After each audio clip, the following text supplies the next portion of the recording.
hay un elemento fundamental y hay que también relacionarlo con la presencia de hoy de Macron. Nosotros en lo personal quisiéramos que a él no se le diera trato de magnatario, a él no se le pusiera alfombra roja, que no hubiera protocolo. Sin embargo, hay que entender que la política es la posibilidad del diálogo entre personas que pueden no estar de acuerdo para que se evite la situación de guerra. Y creo que aquí es muy importante contemplar que Francia ha tenido que aceptar su derrota en el Sahel, allá en África, y que va perdiendo todas sus colonias y que esa pérdida del colonialismo hoy le obliga en su modelo de guerra a afectar a los propios franceses en su situación de la economía. Es decir, eh, el, el aceptar el pertenecer a la OTAN y aceptar la cuota de 5% del Producto Interno Bruto para financiar al complejo militar industrial fundamentalmente de Estados Unidos y prepararse para las guerras, ya no puede sacar el oro del Sahel, ya no puede expoliar los recursos de África porque empieza a cambiar las relaciones y entonces quien empieza a sufrir son los pueblos de esos países. Ya lo vemos cómo están en Alemania, cómo están en Francia, cómo están en Estados Unidos. Y entonces hay que entender que la lucha de los pueblos y la diplomacia de los pueblos ha llegado a este momento en el que tenemos que defender en cada país nuestros derechos para que esos derechos que se conviertan en beneficio para las poblaciones y no se conviertan en armas. Es decir, cada euro que se le quita a los programas sociales es un euro que se invierte en el lobby de la guerra y que lamentablemente no ayuda ni beneficia a los pueblos de cada nación, sino que alimenta la maquinaria del complejo militar industrial que domina hoy el mundo y que tenemos que enfrentarlo. Y por eso, haciendo eco de nuestros colegas de Tertulias en Cuarentena, estos amigos que desde Europa, allá en España y en otras partes del planeta están trabajando también por este proceso antiimperialista, tenemos este llamado de que la política es nula si no hay ética. Y aquí estamos viendo que estos políticos no tienen ética, estos políticos mienten, maquillan cifras, inventan eh, simplemente por el poder que tienen del uso mediático. Y es necesario que los medios alternativos se sigan fortaleciendo y que vayamos rechazando los medios de comunicación hegemónicos para podernos informar y realmente actuar en correspondencia. Eh, es fundamental que se centre la política del gobierno de México en este proceso de lo que ha sido el ideal juarista del derecho al respeto ajeno entre entre los individuos como entre las naciones debe ser la paz. Y hay que recordarle al gobierno de Francia que hay una deuda histórica con el pueblo de México y en esa deuda histórica también está el pueblo francés y que hay que pedir la solidaridad. Las grandes luchas que ha dado el pueblo francés, que han permitido en alguna manera preservar algunos derechos, hoy también necesitan del apoyo. Ya hemos visto cómo el ente sionista reprime todas las manifestaciones y cómo no se necesita estar en la Palestina ocupada para ver los estragos que este ente del complejo militar industrial tiene para con nuestros pueblos. En los diálogos que hoy tiene el gobierno de México, también expresar esta vocación y voluntad de la paz, el planteamiento de invertir más en los programas sociales y la cooperación para el desarrollo y evitar el seguir expoliando los intereses y los derechos de cada país, sobre todo inventando el riesgo de una conflagración mundial y una guerra que a todos nos tiene preocupados porque ahí vemos las imágenes de Venezuela un país que está saliendo adelante, que está luchando y que gracias a la recomposición que decimos después de este ALCA, de este Alcarajo,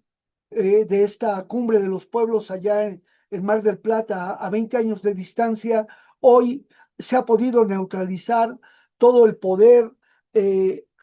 corruptor que tiene las medidas coercitivas unilaterales que tanto daño hicieron a los países como Cuba y a la propia Venezuela por allí en el periodo de 2015 y que hoy va saliendo adelante con un nuevo modelo y buscando la paz y por ello tenemos que buscar también por la recomposición del multilateralismo. Ya hemos visto que y hemos insistido que el hecho de que esté secuestrada la ONU allá en Nueva York y sobre todo los designios de Tel Aviv en la Palestina ocupada hace que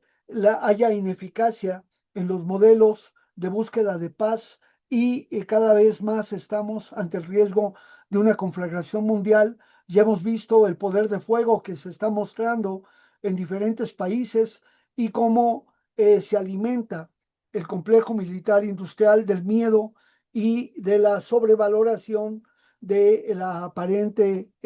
inminencia de una guerra, sobre todo tratando de acusar a China, acusar a Rusia, que ellos no han ido a poner bases militares fuera de sus lugares, más allá, no han generado un proceso de guerra como están y se mantienen en una actitud defensiva. Por eso es tan importante este llamado y en este contexto, pues decirle a la presidencia de la República, a Claudia Sheinbaum Pardo, que estamos en este sentido cerrando filas y pidiendo a nuestra Cancillería que refuerce aún más las acciones políticas y diplomáticas para evitar la guerra y sobre todo insistir una vez más que la paz que ha eh, eh, propagandizado Donald Trump en la Franja de Gaza ha servido para que se deje de hablar sobre el genocidio que continúa y que hay necesidad de reforzar las acciones. Sí, Adrián, y también coincido con todo lo que dices y también es importante que así como mencionabas que tuviste el honor de estar allá en Mar del Plata cuando estaba este entierro del Alca, pues así también ahora hay que enterrar a estas pretensiones neocoloniales, a estas pretensiones imperialistas y así como decías, ponerle un hasta aquí a este tipo de pretensiones, transformar las relaciones internacionales, no solamente las de los gobiernos, sino también la de los pueblos, que esa continúa, tiene una larga trayectoria, pero también es algo que mencionaba el expresidente Andrés Manuel en varias ocasiones, hay que hacerle ver a Estados Unidos que ya no es tiempo de la doctrina Monroe, que ya es tiempo de pasar a otra fase, de hacer ese piso de igualdad que tanto trabajó el expresidente Andrés Manuel para hacerle ver a estas potencias que fueron colonialistas, que tuvieron estas pretensiones imperiales y que todavía las siguen expresando, que ya no es ese tiempo y pasar a otra fase de las relaciones y eso se tiene que hacer con gobiernos y también con los pueblos y eso es lo que se está trabajando. Y con respecto a lo que mencionabas de Perú, eh, hay el día de hoy una portada de un medio de comunicación peruano que es además de los corporativos, que es además de los más recalcitrantes, que además es de los más profundamente vinculados a esa clase política corrupta peruana, que es el comercio y que tiene a bien poner el día de hoy esta tapa que estamos viendo en pantalla, en donde pone en primera plana el país repudia a Sheinbaum, como atribuyéndose, arrojándose para sí esa parte de como si este periódico tuviera la voluntad popular cuando hemos visto que otros movimientos sociales, otros líderes políticos, como es incluso el mismo Pedro Castillo, que en una audiencia lo intentaron callar cuando demostró el apoyo a la presidenta Claudia Sheinbaum, pues bueno, ahora vienen con esta manufacturación de consenso a decir que el pueblo peruano repudia a Claudia Sheinbaum cuando hemos visto en otras expresiones algo totalmente contrario. Entonces, para no dejarlo pasar y terminar con esto contigo también, Adrián, de Bueno, que no están expresando la voluntad popular, sino que están expresando precisamente esa voluntad corporativa, esa voluntad de una clase política peruana corrupta, profundamente corrupta, que se niega a la democracia de los pueblos, en este caso del pueblo peruano. bueno, ahí da risa dos cosas. Una, eh, cuando hicieron un referéndum para determinar que el pueblo peruano repudia a Claudia Sheinbaum. O dos,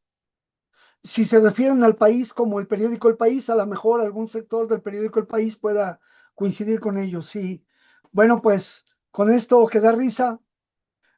así como decían, ¿cómo no me voy a reír de la OEA si es una vaina tan fea? ¿Cómo no nos vamos a reír de este tipo de